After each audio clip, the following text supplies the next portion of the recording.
안녕하십니까? 오늘은 요한계시록 제6번째 강의가 되겠습니다. 7교회에 보낸 기별 중에 오늘은 그 세 번째 교회, 버가모 교회에 보낸 기별을 함께 연구하겠습니다. 버가모라는 이름의 뜻은 성 또는 성체, 높이 들려짐이라는 뜻을 가지고 있어요. 이 교회가 사단의 위가 있는 곳이 되면서 높이 사단 쪽으로 들려지는 그런 내용들이 오늘 말씀 가운데 기록되어 있습니다. 우리 계속 연구해 가면서 그것을 확인해 보겠습니다.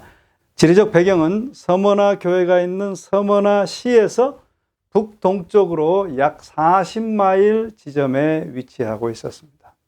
이 버가모는 로마 제국 아시아도의 도청 소재지로 아시아 총독이 거주하고 있었고, 총독은 칼을 차고 즉결 사형권이 있었습니다. 그의 명령에 의해서 사람이 현장에서 사형에 처해질 수도 있고, 어떤 그리스도인에 대해서도 어떤 순간에도 그것을 사용할 수 있었습니다.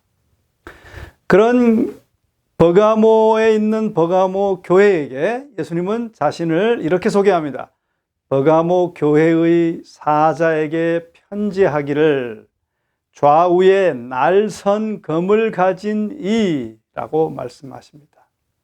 이 버가모 교회에 주시는 기별의 첫 마디는 그들이 그 총독이 아무리 칼을 차고 즉결 사형권이 있다고 할지라도 최후의 판결은 여전히 부활하신 그리스도께 있으며, 그분에게 좌우에 날선 어떤 검보다도 예리한 검이 있다는 것을 잊지 말라고 촉구하는 것입니다.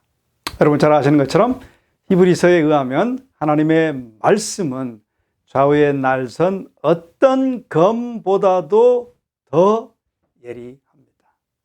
하나님의 백성을 핍박하는 자들은 사단적인 강함을 가지고 있을지 모르나 부활하신 그리스도의 능력은 훨씬 더욱 강력하다는 말인 것이죠. 자, 그 버가모 교회에 대한 그리스도의 칭찬과 격려가 그 다음 말씀에 기록되어 있습니다. 그 버가모 교회에 대한 그리스도의 칭찬과 격려가 그 다음 말씀에 기록되어 있어요. 이 버가모는 정치적 중요성 외에도 전 헬라 세계에서 지적인 삶의 중심지로 각광을 받았어요. 약 20만 권의 책을 소장한 유명한 도서관은 알렉산드리아 도서관에 버금가는 것이었습니다. 그 교회에 주님께서는 이렇게 말씀하십니다. 13절, 네가 어디 사는 것을 내가 아노니 거기는 사단의 위가 있는 데라. 여기서 사단의 위라는 말은 사단의 보좌, 사단의 권위의 자리를 의미하는 것이죠. 왜 그렇게 말씀하셨을까요? 예수님은 버가모가 매우 위험한 곳인 줄을 아십니다. 버가모의 그리스도인들은 그들의 믿음의 적대적인 종교적, 도덕적 분위기 가운데서 살았던 것이죠. 그들은 이교주의와 그것의 장엄하고 황홀한 신전들에 둘러싸여 있었습니다. 다른 한편으로는 그들은 이교의 종교적 생활 양식과 또 부도덕한 관습에 노출되어 있었어요. 이방 종교의 생활 양식은 그 자체로서 버가모의 일부 그리스도인들에게 매우 영향을 주고 있었다는 것은 이상한 일이 아니었습니다. 사단의 위가 있다는 버가모 교회에 하신 말씀을 두 가지로 좀 설명해 보자면, 첫째, 버가모는 위대한 이방 종교의 중심지였습니다.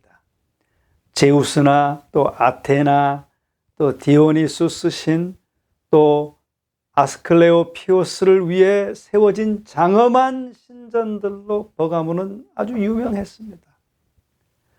그 도시를 굽어보는 언덕 위에는 거대한 제우스의 대신전 그 제단이 서 있었습니다. 또 그 도시 근처에는 치료의 뱀신 아스클레피오스의 거대한 신전이 서 있었습니다. 요한 당시 그 신전은 대단한 인기를 누렸어요. 아스클레피오스 신에게서 치료를 받고자 하는 사람들이 전 세계에서 몰려들었습니다. 이렇게 제우스와 아스클레피오스는 구주라 칭함을 받았고 또 뱀으로 상징되었습니다. 여러분, 지금도 이런 사인들을 많이 보시죠. 현대 의료계에서 계속 사용하고 있는 상징물입니다. 바로 뱀신을 의미하는 거였습니다. 뱀을 상징으로 하는 종교, 즉 뱀을 신 자체가 성육한 것으로 간주하고 구주라는 칭호를 쓰면서 그와 교제한다는 것은 그리스도인들을 전율시킬 뿐이었으며, 그들에게는 사단은 옛 뱀, 곧 마귀라는 것을 상기시켜줄 뿐이었습니다. 바로 그것은 이 버가모가 사단의 보좌가 있는 곳이라는 것을 그리스도인들에게 상기시켜 주었을 것입니다. 두 번째로는 무엇보다도 황제 숭배가 아주 심하고 황제 숭배의 중심지였습니다. 이 버가모가 아시아 속주의 중심이었기 때문에 자연스럽게 황제 숭배의 아시아의 중심지도 되었습니다. 이 황제 숭배는 버가모 교회에 매우 어려운 환경을 조성하였습니다. 어느 때라도 당국자들은 그리스도인들을 소환할 수 있었고 황제를 숭배하라고 명하고 핍박과 죽음으로 위협하면서 그리스도를 부인하라고 명할 수 있었습니다. 그리고 그 말에 따르는 자들은 증명서를 발급받았어요. 바로 이것이 이 도시로 하여금 사단의 위가 있는 장소라고 불리워지게 하였고, 사단의 가장 강력한 통치의 장소가 되게 하였던 것입니다. 그 무엇보다도 그리스도인 교회가 당면한 최대의 위험은 황제 숭배를 요구한 데서 기인된 것이었습니다.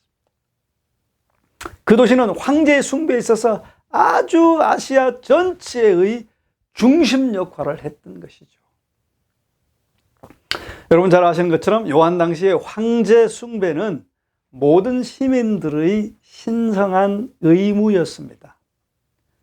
그 도시의 모든 시민들은 버가모의 지방장관 앞에 1년에 한 차례씩 나타나 가이사는 주이십니다 라고 하면서 두 손 끝으로 향을 집어 황제의 흉상 앞에 드려야 했어요.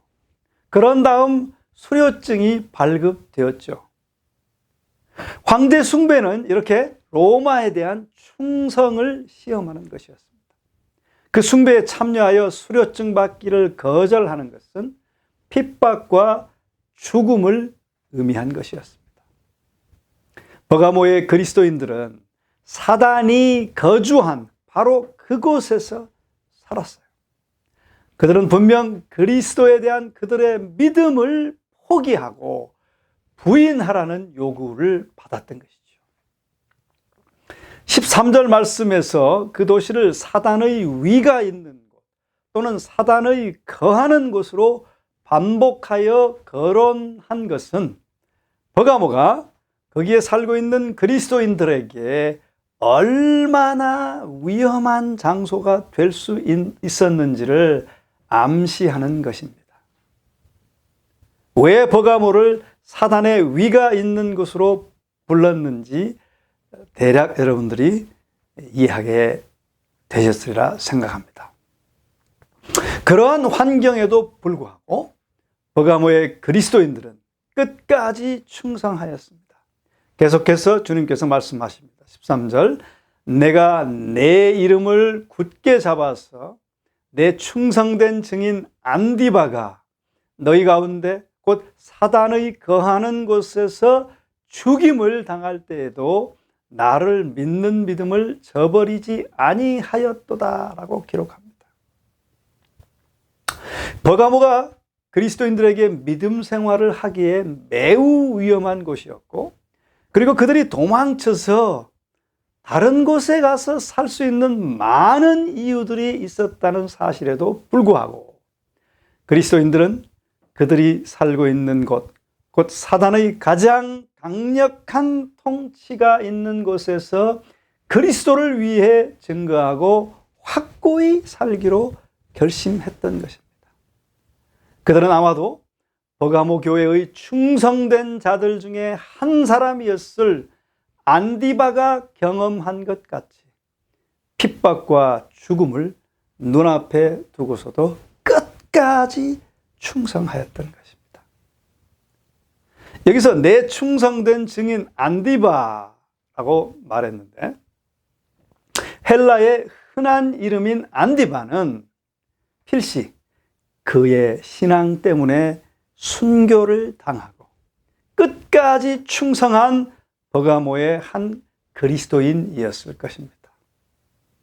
후기의 전승에 의하면 안디바는 도미티아누스 황제의 통치 기간 중에 황소 구리 제단 위에서 태워 죽임을 당하였다라고 합니다.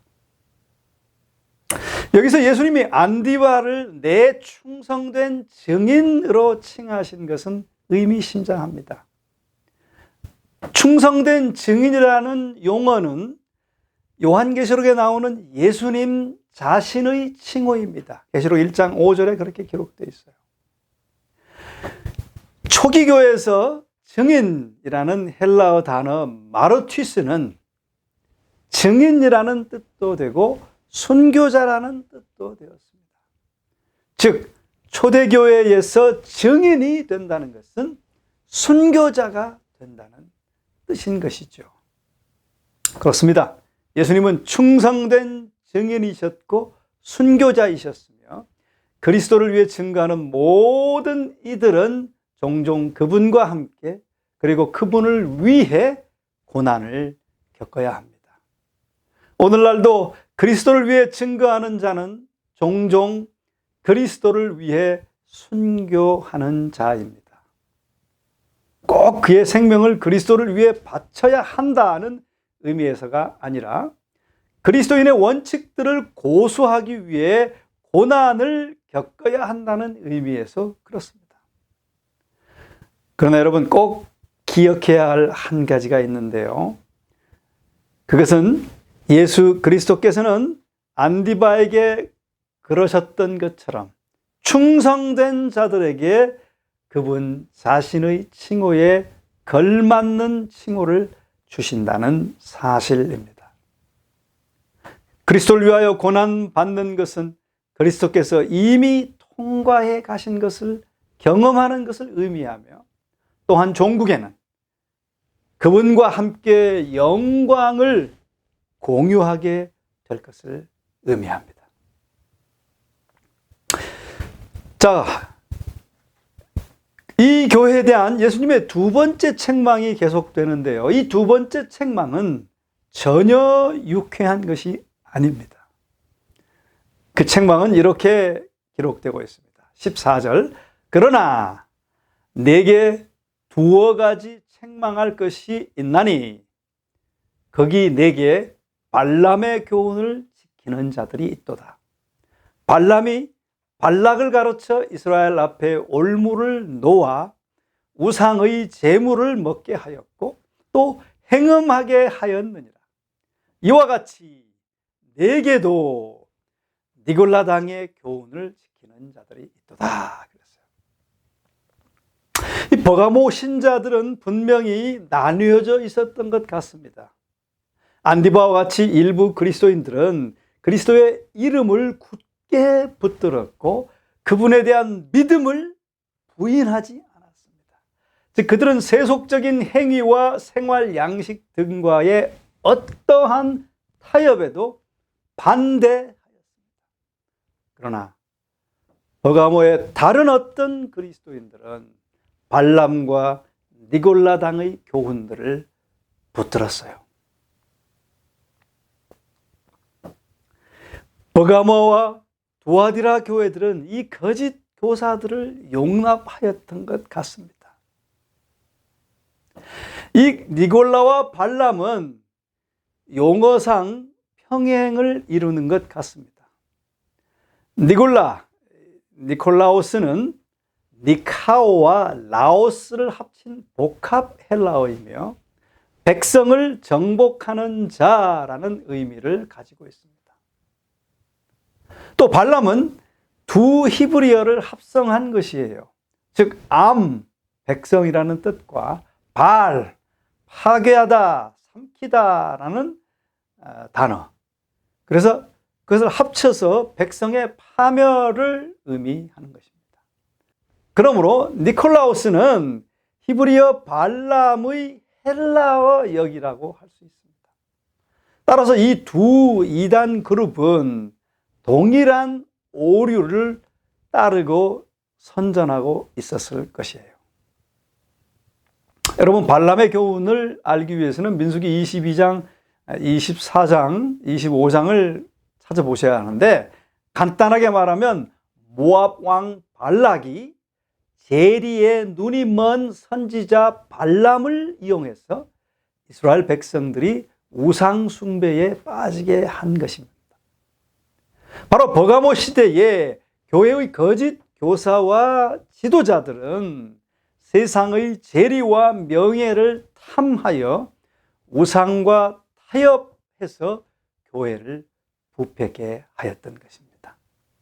이 거짓 교사와 지도자들은 타협을 옹호하였고 그들의 동료 그리스도인들에게 핍박을 피하기 위해서는 세상의 표준과 타산적으로 타협하는 것은 괜찮다라고 설득했던 것입니다.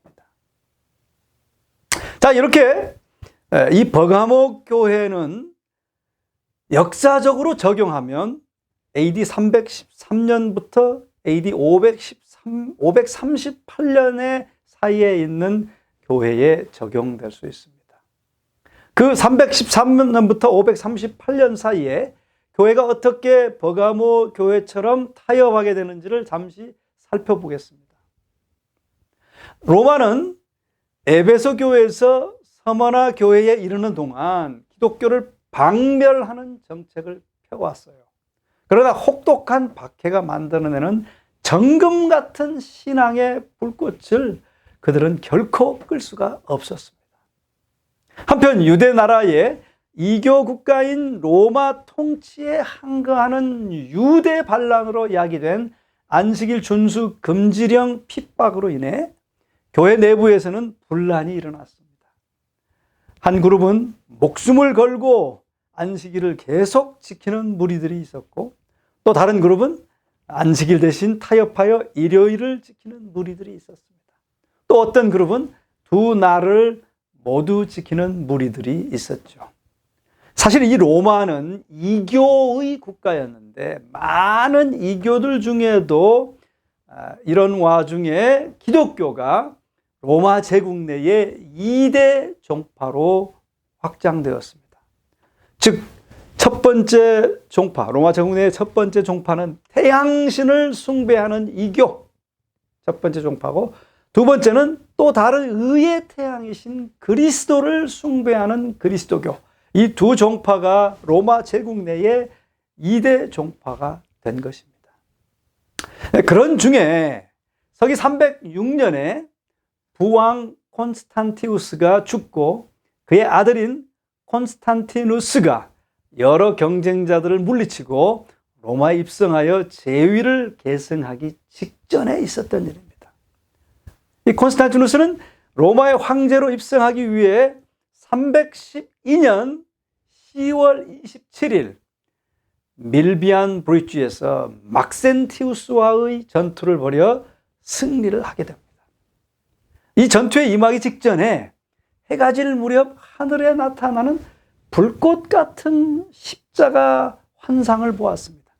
이 환상을 보고 난 뒤에 막센티우스를 무찌를 수 있었다고 해요.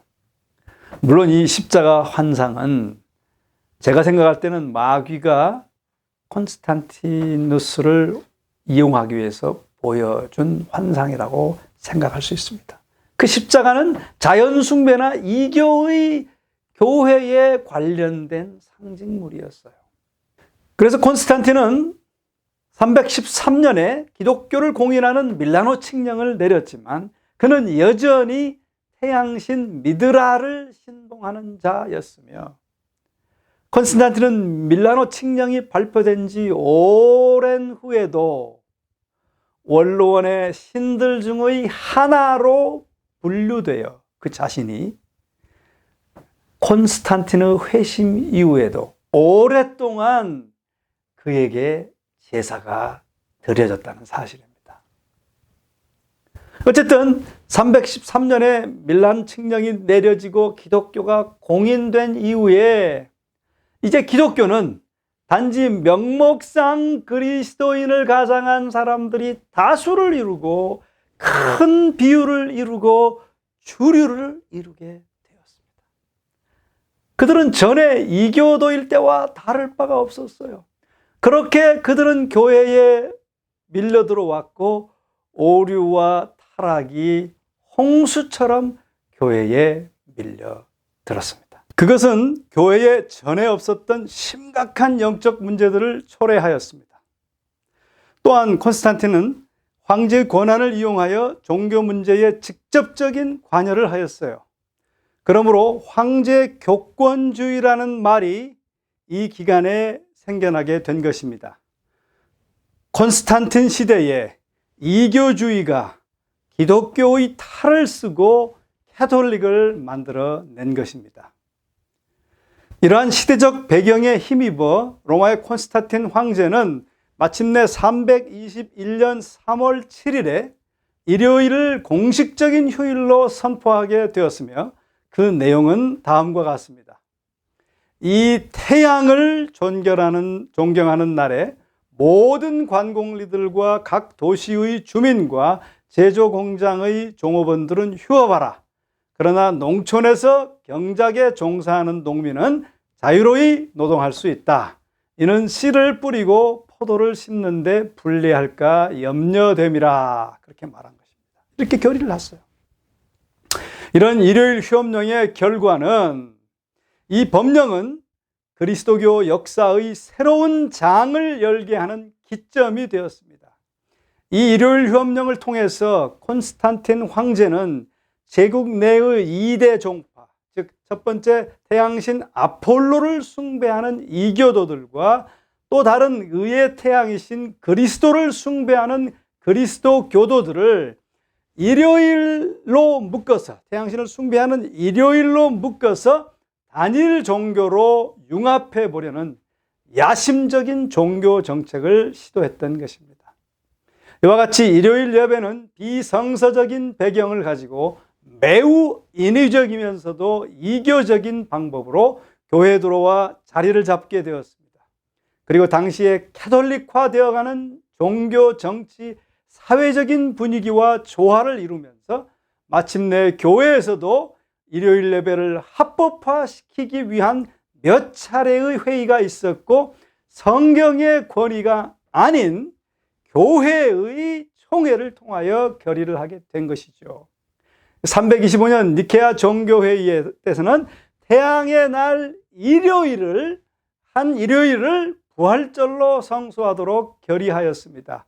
그리고 343년 사르디카 회의에서는 태양의 날 일요일을 이제 부활의 날이 되었잖아요. 그 부활의 날이란 미명 아래 일요일 신성론으로 부각시키면서 주의 날로 개칭하게 된 것입니다. 그리고 364년 라우디게아 총회에서 일요일을 아예 거룩한 날로 성별하는 법규를 의결하였습니다. 안식일 대신에 이제 모든 일요일을 안식일 대신에 준수하도록 결의한 것이죠. 총회 의결된 종교 제29조의 내용은 다음과 같습니다. 그리스도인들은 유대화하거나 토요일 안식일에 게을러서는 안 되고 이 날에 일을 하여야 한다. 그러나 그들은 주의 날, 일요일을 주의 날로 개칭했잖아요. 주의 날을 특별히 존중히 여기고 그리스도인이 되었으니 이 날에 일하지 말 것이다. 만일 그들이 유대인화, 안식일 준수한 사실이 판명되면 그리스도로부터 끊어질 것이다 라고 교회가 결의한 것입니다. 참 어처구니 없고 참 놀라운 일이었죠. 또 그 후 392년에 기독교가 이제 국교가 되었어요. 로마의 국교가 된 결과로 이교도들이 무더기로 교회에 쏟아져 들어왔으며 그들과 함께 이교주의 사상과 풍속이 교회에 들어왔습니다. 여기저기 화려한 교회당이 서고 또 그 교회당 안에는 이교의 신전처럼 이교 신들의 그림이 성화로 둔갑하고 이교 상들이 성상으로 둔갑되어 교회 안에 들여와 교회를 장식하게 되었습니다. 이교도들의 미사, 우상숭배, 분향과 같은 의식이 교회 의식으로 둔갑되어 버린 것이죠. 이리하여 사도들이 가르치던 단순한 복음 진리는 이교 사제들의 의식들과 인간적 이론과 전통으로 바뀌어 간 것입니다. 역사적으로 버가모 교회의 기간이라고 생각되는 AD 313년부터 538년 사이에 사단의 위가 어떻게 형성되는지 한번 간략하게 정리해 보겠습니다. AD 31년에 예수님을 통해 기독교가 시작됩니다. 성령을 받고 힘차게 복음을 전파하는 기간이죠. 역사적으로는 에베소 교회에 적용됩니다.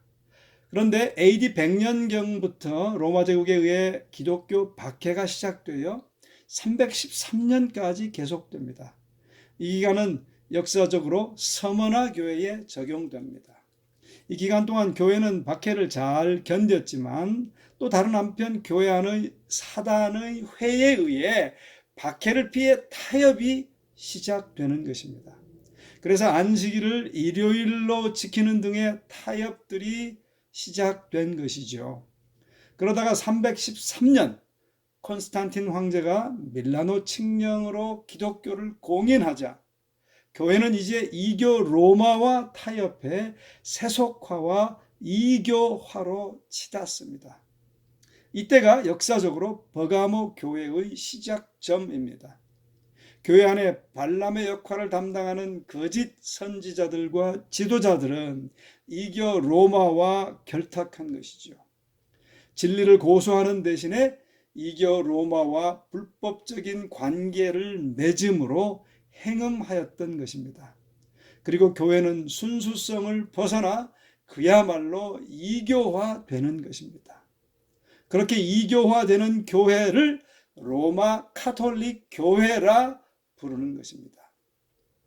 그 이어서 321년에는 콘스탄틴 황제가 제국 내의 2대 종교, 즉 태양신 종교와 기독교 통합을 목적으로 일요일 휴업령을 반포하게 되고 330년 로마 수도가 콘스탄티노플로 옮기면서 로마 황제의 보좌는 로마의 카톨릭 교회 감독에게 양도되었고 로마 카톨릭 교회 감독의 권한은 강화되면서 로마 카톨릭은 더욱 확장되게 됩니다. 364년에는 이제 교회가 로마 카톨릭 교회가 안식일을 일요일로 바꿔치기 해버립니다. 버가모 교회는 이렇게 안식일을 버리고 일요일을 선택함으로 이제 국가와 연합하는 행음을 한 것이죠. 뒤이어 서기 375년에는 이제 천사 숭배 또 죽은 성자를 숭배하였고 많은 성상 우상들이 교회 안에 들어와서 숭배되어지는 그런 이교화가 계속됩니다. 서기 392년에 로마 카톨릭 교회가 마침내 로마 제국의 국교가 되었습니다. 이때로부터 이교화의 물결은 홍수처럼 교회에 더 확산되고 걷잡을 수 없게 치닫습니다. 그 후 서기 431년에는 마리아로 둔갑된 여신을 신들의 어머니로 명명합니다. 그러던 중 476년 소로마는 멸망하게 되고 538년 로마 가톨릭 교회의 수장인 교황은 이제 명실공히 세계의 머리가 되면서 보좌에 앉게 됩니다. 이렇게 순수 교회에서 멀리 벗어나 거의 이교화된 로마 가톨릭 교회의 수장인 교황이 교회와 세계를 통치하게 되면서 이런 모든 과정을 거쳐 사단의 위가 이 땅 위에 형성되었던 것입니다. 성경 데살로니가 후서 2장 4절은 이것을 이렇게 고발하고 있습니다. 저는 대적하는 자라, 범사에 일컫는 하나님이나 숭배함을 받는 자 위에 뛰어나 자존하여 하나님 성전에 앉아 자기를 보여 하나님이라 하느니라 라고 명확하게 우리에게 알려주고 있습니다. 그런 교회에 대한 예수님의 책망이 그 다음 절 16절에 기록되고 있습니다. 그러므로 회개하라. 그리하지 아니하면 내가 내게 속히 임하여 내 입의 검으로 그들과 싸우리라. 이렇게 말했어요. 회개하라. 만일 타협을 옹호하는 자들이 회개하지 않으면 그 결과는 두려울 것이라는 것이었습니다. 발람은 그가 죄 짓도록 유혹한 자들과 함께 검으로 살해되었습니다. 유사한 심판이 버가모의 발람당과 니골라당에게로 향해 있다는 이야기입니다. 히브리서 저자에 의하면 하나님의 말씀은 좌우에 날선 어떤 검보다도 더 예리하다 그랬어요.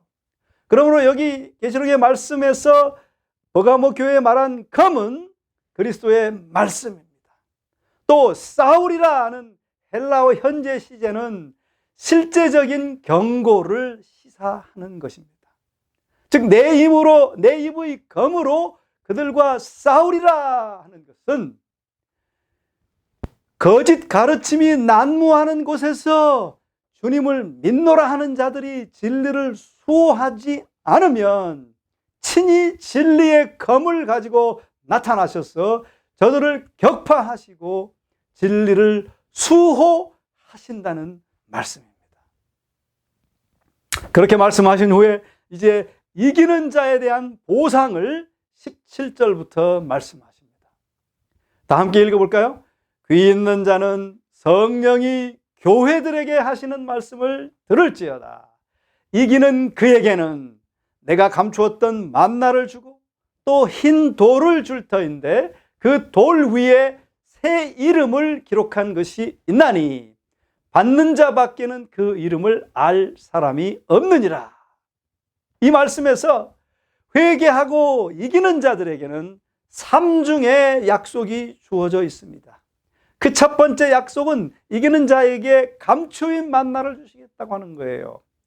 버가모의 거짓 교사들은 증명서를 얻고 곤경을 피하기 위해 우상들에게 드려진 이방의 음식을 먹음으로써 타협하였어요. 그러나 끝까지 충성하고 이방 축제에 참석하여 먹기를 거부하는 사람들에게는 하늘의 음식 감추인 만나를 주시겠다는 것입니다. 이 만나 떡은 그리스도의 이름을 굳게 붙들고 타협하기를 거절한 승리자들만을 위하여 보존되어 있다는 것이죠. 바로 이 만나는 그리스도 아니겠습니까? 그리스도께서 주시는 풍성한 영적 양식을, 영의 양식 그리스도를 만나 뵙고 그분과 동행하며 살 수 있게 될 것이다 하는 것이죠. 두 번째 흰 돌은 경기에서 승리한 자들에게 주었던 상을 가리키는 것입니다. 즉 황제 숭배를 하고 발급받는 로마의 증명서 대신 그리스도에 대한 충성과 승리의 상급으로서 그 위에 새 이름이 기록된 흰 돌의 증명서를 받을 것이다라는 것입니다. 셋째로는 새 이름입니다. 성경에서 새 이름은 사람과 하나님과의 새로운 관계를 대표합니다.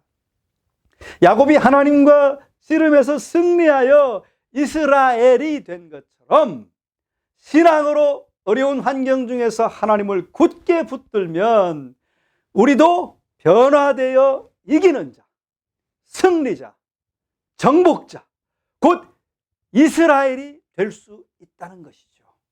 바로 이 말씀이 새 이름을 가진 자가 된다라는 뜻입니다.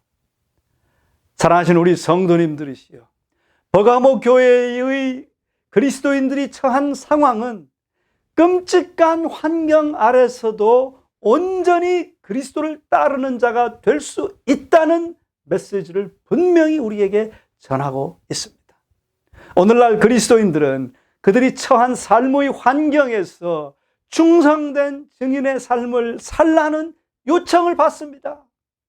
그들이 사단의 영향력과 권세가 막강한 버가모 같은 곳에 만약에 있다고 하면 그들은 거기에 살면서 친히 충성된 증인이셨던 그리스도를 따르는 자들임을 드러내야 합니다.